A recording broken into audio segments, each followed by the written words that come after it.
Welcome to the Billionaire Lifestyle Podcast with your host, Emmett Muckles. Please visit iTunes, Stitcher, or emmettmuckles.com to listen to all the episodes for free.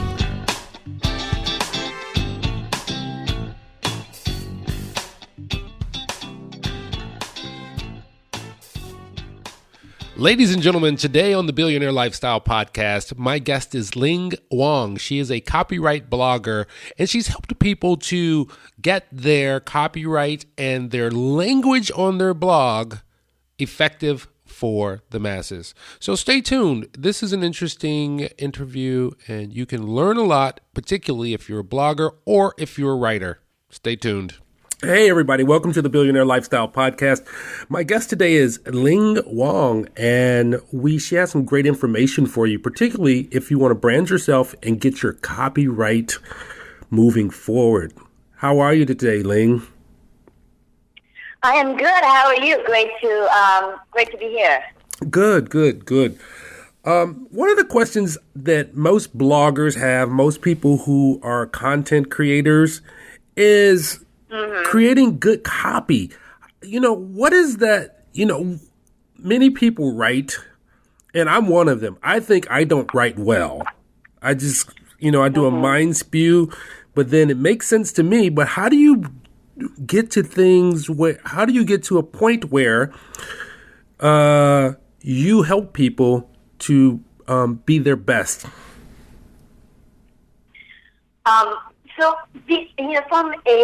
From someone who do content strategy and copywriting for clients, I think it is I take it as my responsibility to say, we have to dig deeper.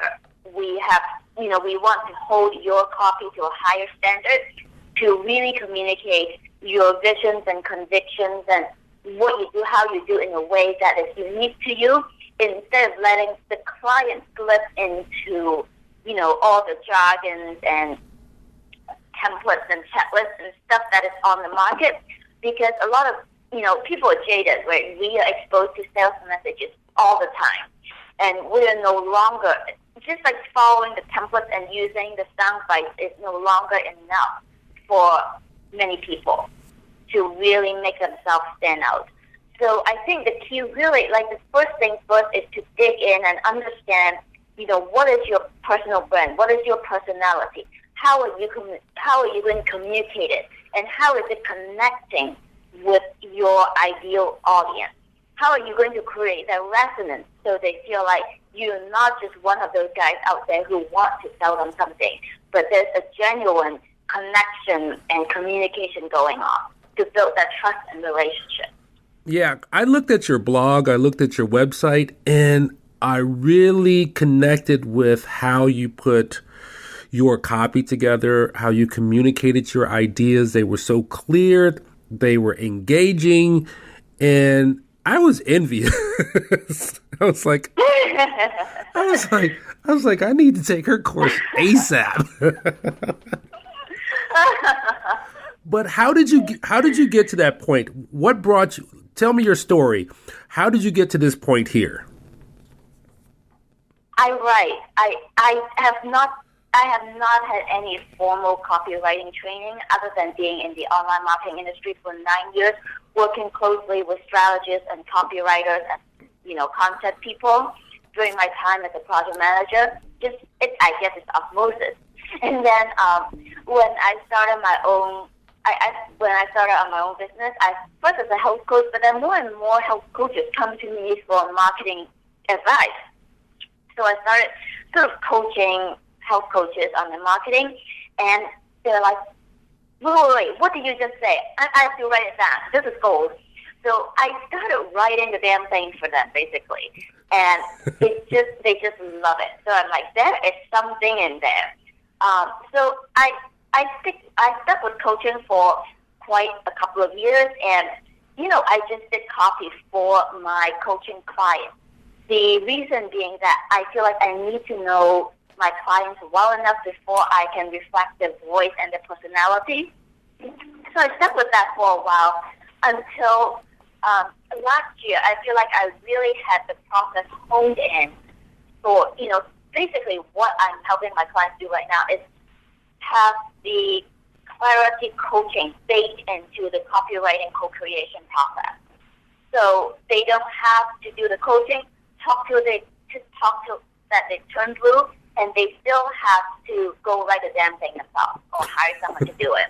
During the copywriting process, we find the clarity and express it in a way that they feel good about it, so that at the end of it, they have a copy deck to implement into their marketing materials, for example, their website.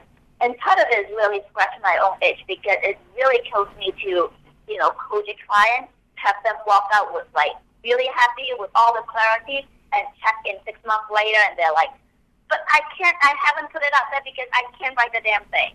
So I'm like, let me write it for you. I'm done with this. So that's the story. Yeah, I was looking at your website, and I was looking at your blog post, and the one thing that struck to me is how it flowed so well, which is probably, I know it's one issue that I have, is the fact that I know all the information, I have it, but organizing it and keeping the integrity of the information can be difficult. And are there exercises for, those people who are new to writing good copy? No, I was just asking a question. I mean, do you have? So go ahead. So if you take somebody who's brand new, let's say my wife, for instance, she says, I'm going to write a how to knit blog, but she writes it for herself versus her audience. And how can someone, get out of their own way? Yeah, that's it.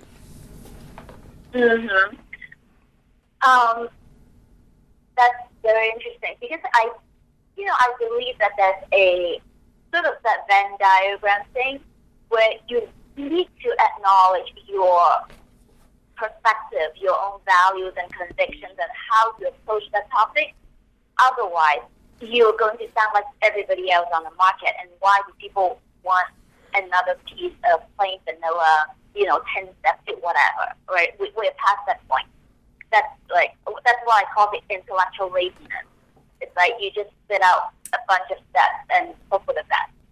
I think that's fine for maybe 5 or 10 years ago, or when SEO was still sort of just the keywords and be done with it. But in this day and age where, I don't know, a ridiculous number of blog posts published each day, you cannot just spit out mediocre content and hope people will find you. You really need to have that solid foundation of your unique approach to that subject matter, mixed with your personality, and then you map it to the market. It's not just that, not just there are people looking for advice, advice on knitting, but where are they in the journey, right? Why are they doing that? Or, what is the psychology? What kind of approach would resonate with them? Maybe take an example of a lot of life coaches that I work with, right? Mm-hmm. Yes, of course, you talked about those symptoms, right? That's all the marketing coaches are telling you. But something that I find missing is not tapping into that deeper longing that we all have as a human being. I think one of the things that a lot of blogging for business, content marketing, especially for coaches, consultants, solopreneurs, or solo practitioners are missing is, it's very simple. Be human. That human factor is lost when people get so knee-deep in the strategy and the tactics.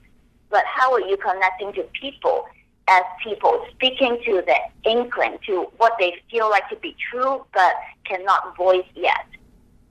That's the identity level that I feel like will really create a resonance that make people stick around and will write whatever you say. Basically, if you apply your values and personality and convictions on any topic, your people will read about it because they resonate with that deeper, that deeper vision and values that you have. That makes sense. Because today there's a lot of information and there's a lot of misinformation, or, people saying, oh, yeah, get this many people, do this, do this, do this, and this will work in your life. And many of those people aren't successes either. But when I look at your information, it's very practical and it's very straightforward. And what made you choose this venue for your life? So you said so you could design your own lifestyle. What made you say, I'm going to hit this market and that's going to be my thing? I don't think it's so funny because it took me quite a while to find it. And I don't think there's a magic formula. Like, I've done those exercises. I've journaled till I turn blue. But until you really sit down and do it and feel like, oh my God, it really clicks, you can really say this is the thing that you do.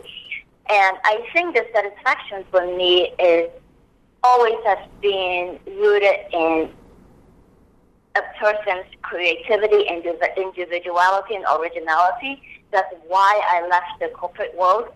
That's why I sort of like deviate from the whole coaching thing and say, what exactly am I going to do to really express what I'm good at?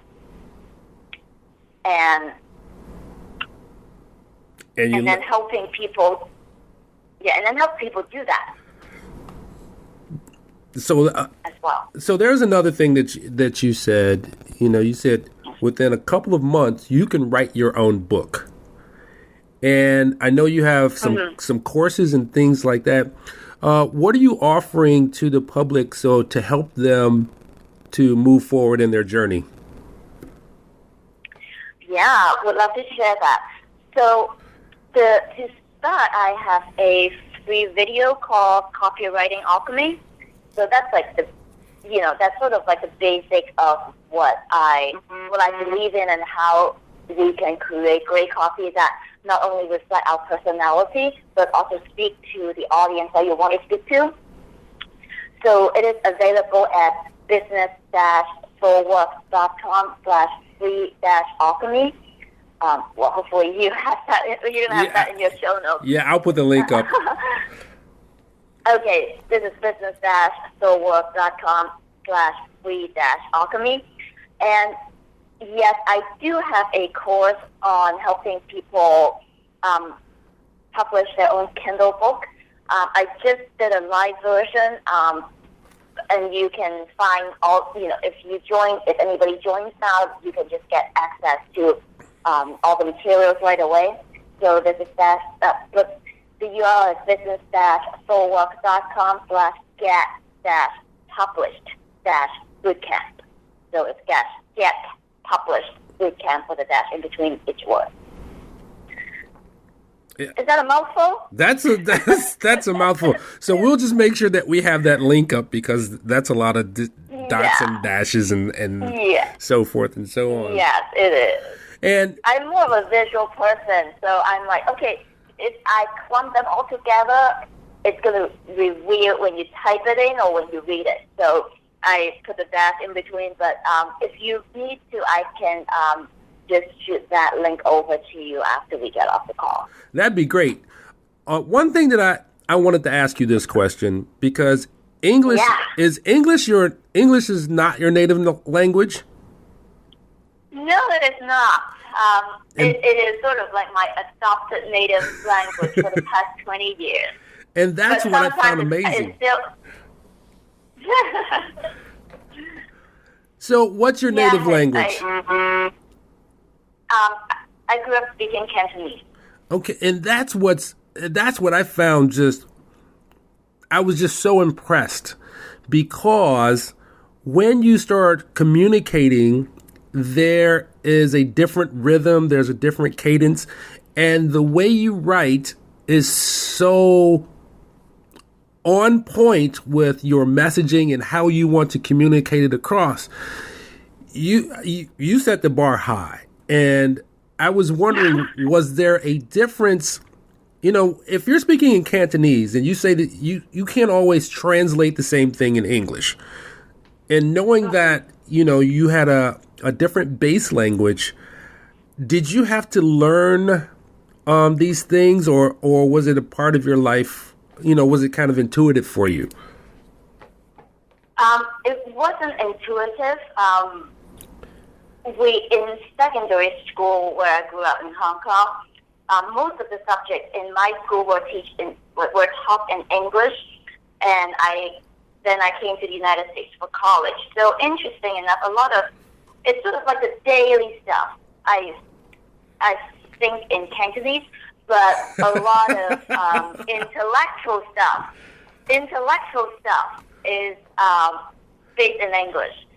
So and I mean, after writing, papers and doing research for 8 years in English, there's like I can't. If you ask me to translate anything that is business related or academic related into Chinese, I give you a blank stare.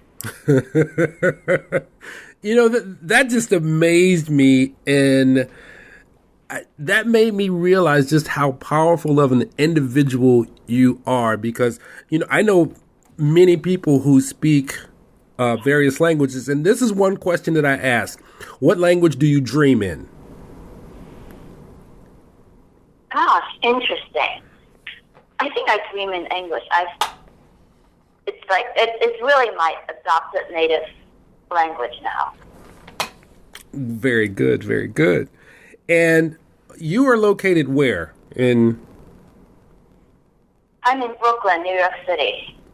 And do you draw a lot of creativity being in such a mecca of people? Do you get ideas because of the location you're in? And are you a part of any groups that can pull that out? Not particularly. I spent 10 years in New York, and then I moved to the West Coast for 5 or 6 years, and then we just moved back here. I am very much now a citizen of the interweb. So that's where I draw my ideas from mostly. Wait a minute. Can you say that again? You're a citizen of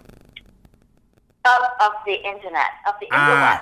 I got you. Like to call it. Yeah, because that's the perfect place for you to be if you're all of a sudden it's like I have an idea, and you can draw so much inspiration because you can research it so very deeply.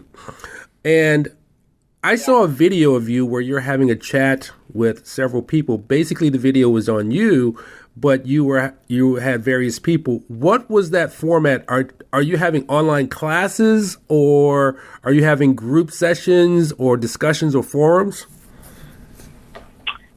I mean, I've done some videos. Probably if there is some, people asking questions, probably via chat, that would be a webinar. Once in a while, I put out a webinar. It's not. I should do it more often, but it's kind of like I don't want to put myself on the schedule. It's the kind of, there is some resistance there to be worked out. And who did your website? Who did my website? Oh gosh, it's just this woman who set up websites for people. I did my design actually. And I designed the website. I'm going to tell you why I ask. The reason I ask that is because I looked at your website on a desktop, and then I looked at it on my phone, and the experience on my phone was very unique from the desktop version, which I thought was really cool, because that's one of the things that most people don't realize, is that there's two different experiences. And I was just checking these things off, saying this woman's on the ball because she has, a unique experience for mobile devices, a unique experience on the web. She's on YouTube. And one other question, do you have any Facebook groups, and what are your contacts like Twitter, Facebook, Pinterest, so forth and so on? I have a Facebook page. I have a Twitter handle, like, most people. Sometimes I pin, sometimes I do Instagram. But it's kind of, I'm not like, oh my God, this is my marketing strategy for the next 6 months. somehow I can stick with it. Like 2 weeks into a market content calendar, I had to talk about it because I'm like, oh my God, I have this new idea. I have to write about it. It's kind of like I'm like, okay, it's like Sunday night, what the hell am I going to write for my newsletter next week? And when I'm cooking, just bam, got the idea, sit down, and sometimes I'm like, oh my God, there's a class in there with the stuff that I just wrote. Maybe I'll do a webinar. Like, okay, let's do a webinar. Like you can't plan this on a content calendar. So I'm still kind of struggling with that. Like, okay, plan. Gosh. And for 2017, and I hate dating podcasts, but it's a new year. What are your goals and aspirations for 2017 and 2018?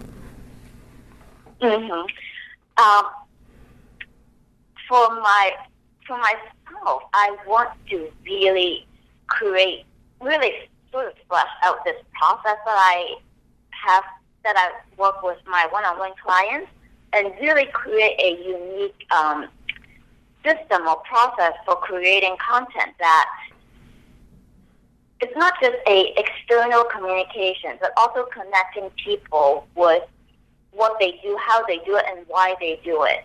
It's sort of a process that I don't like the word life coaching, but it's kind of like going through a growth process as you create something meaningful for your business and grow your business. Like, I think this is like the big thing for me is how do you turn this really dreadful thing called marketing into something that would really create meaning for you. That's a good one. Because it can be difficult, and most people don't realize that marketing is really just trying to find an audience and communicate to them that you have something important for them to consume or a service that may benefit them. And it's really difficult today with so much noise, I would say, because just like everyone else, you have a topic in your head and you type it into Bing or Google or whatever, and so much spew comes out, you don't know how to figure out who's right for you and who's accurate for you.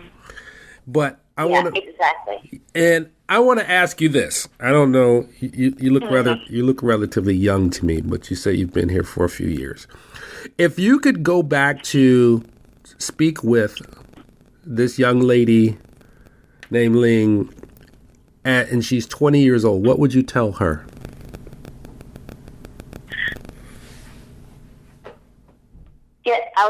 Get out of the box earlier. Just get out of the box. And I think this is one of the lessons that from my life and also for my clients is there's a lot of sort of expectations and conditioning that, I mean, the education system I grew up in, and then, 8 years of, higher education really set that box of that expectation without me really realizing it. And if I were to do it again, I would just break out of the system earlier and do what I'm doing, like maybe 5 years earlier or something like that. And what was your decision? What was your deciding factor that said, screw it, I'm going to do it on my own. I'm going to make this happen? You can only take so many nights of Sunday night blues before you ponder, am I doing the right thing? And yours hit and you said, I'm done. Yeah, I mean, that Sunday night blues when you're like, your stomach cringe and you're like, well, crap, tomorrow is Monday. Yeah, I believe we all have those. Yeah, and then I don't know, maybe I have low tolerance, but there's only so many of those you can take before you start wondering. And when you made that plunge, did you have a support structure that, kind of helped you along or encouraged you and just kind of made it a little easier? particularly, I have zero entrepreneurial blood in my family. And I have no idea what I was getting into except what I learned from my coaching school, which is kind of too rosy in my opinion now that I'm looking back. So You said too rosy? Yeah. It's like, oh, okay, you go out, do some workshops, talk to people, and, get them on the phone, do a free consultation, and miraculously, just like a demo on stage, they will sign up. No, it doesn't happen that way. So learn it the hard way, but learn it and grow with it. Awesome. Well, we're about at the precipice, actually not the precipice, at the end of our show here. And how can people contact you? Let's go over it again. I'm going to put them in the show notes, but just so that they come out of your mouth to the world, how can people reach you? Okay, that mouthful again. So my website is business-soulwork.com, SOULWORK, one word, business-soulwork.com. And you can find the website copywriting training at business-soulwork.com/free.alchemy. And now I'm going to say this because it can be difficult to find you. There are very many Ling Wongs in the world. So if someone Googles you, there's going to be like 10 women who show up. And so I'm trying something. Let me pull up an incognito. I think I have a way of finding myself that, yep, there you go. It's so funny because my some other pages on the internet actually went higher than my website, which is not desirable, but but I'll take it. Yep. If you go type in Ling Wong copywriting, the first basically page is me in different shapes and forms. And that's what there was two things that I did. I typed in Ling Wong copyright, and then I typed in Ling Wong soul, SOUL. And you came up, which would kind of make you think that you were probably an Asian R&B singer when you type in. That's a good one. But then you popped right up. I saw those sunglasses and I knew I had the right place. Well, thank you so much for being on the Billionaire Lifestyle Podcast. Ladies and gentlemen, I want you guys to take away something from all the interviews that I conduct. And that is, I talk with people who have an idea, or they find their niche or purpose and they follow it. It's as simple as that. And it's because we have become this sheeple society and we're losing the passion of what humans are. So that's what the Billionaire Lifestyle is about. It's really not about money, because once you get a certain amount of money, everything else is extra. What you have to do is just find your passion and move toward that, because that's going to fulfill your life so much. Ling, thank you for being on the show. Thank you for having me. Great to be here. All right. Ladies and gentlemen, peace out.